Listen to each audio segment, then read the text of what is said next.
پاکستان میں گزشتہ 15 برس سے ہزارہ برادری سے تعلق رکھنے والے 2000 سے زائد افراد فرقہ وارانہ دہشت گردی کے واقعات میں جاں بحق ہو چکے ہیں اور یہ سلسلہ ہنوز جاری ہے۔ تازہ ترین واقعے میں کوئٹہ کے قریب کوئلے کی کان میں کام کرنے والے 11 مزدوروں کو اغوا کر کے بے دردی سے موت کے گھاٹ اتار دیا گیا۔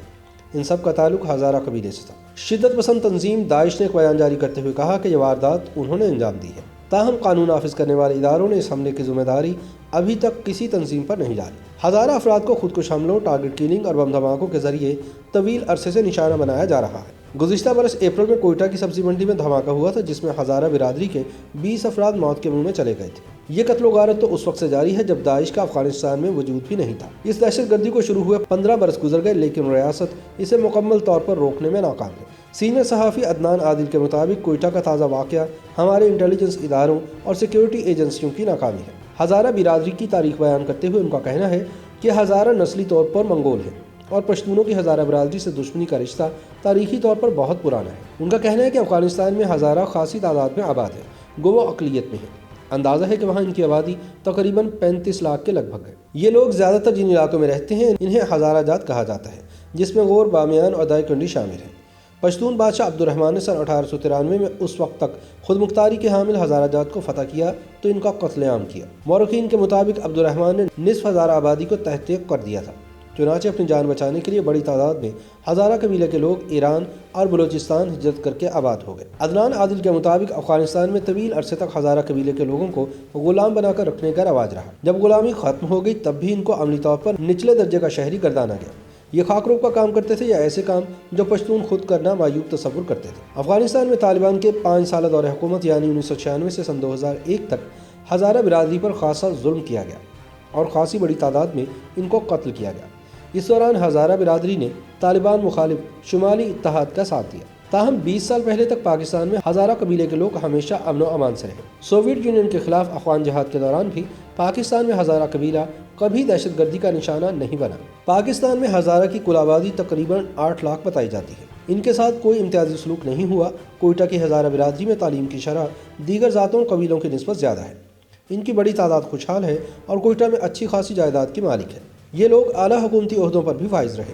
عدنان عادل کے مطابق پاکستان میں ہزارہ برادری کے خلاف دہشت گردی افغانستان کے راز سے داخل ہوئی۔ سن 2001 میں جب امریکہ نے افغانستان پر حملہ کر کے طالبان حکومت ختم کی تو اس کے بعد سے کوئٹہ میں ہزارہ افراد کے قتل کا سلسلہ وقفے سے شروع ہو گیا۔ اس وقت الزام طالبان پر لگتا تھا یا قلعدم فرقہ وارانہ تنظیموں کو مورد الزام ٹھہرایا جاتا تھا۔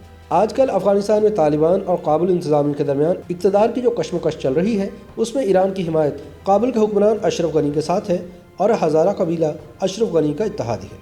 افغانستان میں بھی ہزارہ قبیلہ کے مذہبی مقامات پر دہشت گردی کے حملے ہوتے رہتے ہیں۔ افغانستان کے خانہ جنگی کے ماحول میں اور تاریخی پس منظر میں اس دہشت گردی کی وجوہات سمجھ آتی ہیں، لیکن سوال یہ ہے کہ پاکستان میں یہ خون خرابہ کیوں نہیں رک رہا؟ ہمارا ملک افغانستان کے جنگ و جدل کی بھین کیوں چڑھ رہا ہے؟ ہم نے تو افغان بھائیوں کی خود مختاری اور آزادی کے لیے ان کی مدد کی، اس کا صلہ ہمیں یہ مل رہا ہے کہ انہوں نے ہمارے ملک کا ہی امن و امان غارت کر دیا۔ عدنان عادل کا کہنا ہے کہ بعض لوگوں کے مطابق اس وقت داعش اور تحریک طالبان پاکستان کو انڈین انٹیلیجنس ایجنسی یعنی را استعمال کر رہی ہے تاکہ پاکستان میں فرقہ وارانہ قتل و غارت گری کا سلسلہ شروع ہو، پاکستان کو عدم استحکام سے دوچار کیا جائے۔ کچھ ممالک کا مفاد اس میں بھی ہے کہ پاکستان اور ایران کے تعلقات فرقہ وارانہ بنیادوں پر خراب ہوں تاکہ یہ ایک دوسرے کے قریب نہ ہو سکیں۔ یہ توجیہات بھی درست ہو سکتی ہیں لیکن غیر ملکی ایجنسیاں یہ گھناؤنے کام کرنے کے لیے پاکستان اور افغانستان کے لوگوں کو ہی استعمال کر رہی ہیں۔ سوال یہ ہے کہ ہمارے لوگ ان کے ہتھے کیوں چڑھ جاتے ہیں؟ حقیقت یہ ہے کہ بعض تنظیموں نے ایسا مذہبی نظریہ تخلیق کیا ہے کہ اپنے ماننے والے لوگوں کے ذہنوں میں راسخ کر دیا ہے کہ مخالف نظریے کے لوگوں کو قتل کرنا باعث ثواب ہے، لیکن ناکامی یہ ہے کہ ہم اس نظریے کو غلط ثابت کرنے اور اسلام کے امن پسند پیغام کو گمراہ لوگوں تک پہنچانے کی مؤثر کوشش نہیں کر سکے۔ اس خون خرابے میں یقین رکھنے والی تنظیمیں پہلے ہی افغانستان، لیبیا اور شام کو تباہ کر چکی ہیں اور اب وہ پاکستان کے امن کے درپے ہیں۔ عدنان عادل کے مطابق بلوچستان کا ہزارہ قبیلہ بہت زخم سہ چکا ہے۔ ان کے ہر دوسرے گھر سے ایک میت اٹھائی جا چکی ہے۔ ان کا شکوہ ہے کہ جب بھی ان کے لوگ دہشت گردی کی بھینٹ چڑھائے جاتے ہیں میڈیا میں ان کے نمائندوں کا موقف نشر نہیں کیا جاتا۔ ٹیلی ویژن کے ٹاک شوز میں ہزارہ قبیلہ کے مقامی رہنماؤں کو مدعو کر کے ان کو بات کرنے کا موقع نہیں دیا جاتا۔ مسلسل دہشت گردی سے تنگ آ کر ہزارہ برادری کے افراد کوشش کرتے ہیں کہ ملک چھوڑ کر کسی اور خطے میں ہجرت کر جائیں۔ ہزاروں کی تعداد میں یہ لوگ پاکستان سے آسٹریلیا ہجرت کر چکے ہیں۔ اس قبیلے کے علاوہ پاکستان کی 2 اقلیتی برادریاں ایسی ہیں جن سے تعلق رکھنے والے پڑھے لکھے خوشحال افراد کئی دہائیوں سے مسلسل ہجرت کر کے یورپ، آسٹریلیا اور کینیڈا جا کر آباد ہو رہے ہیں۔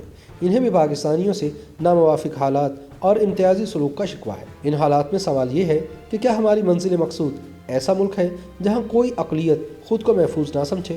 بانی پاکستان قائد اعظم محمد علی جناح رحمۃ اللہ تعالیٰ علیہ نے ایسی مملکت کا تصور نہیں دیا تھا۔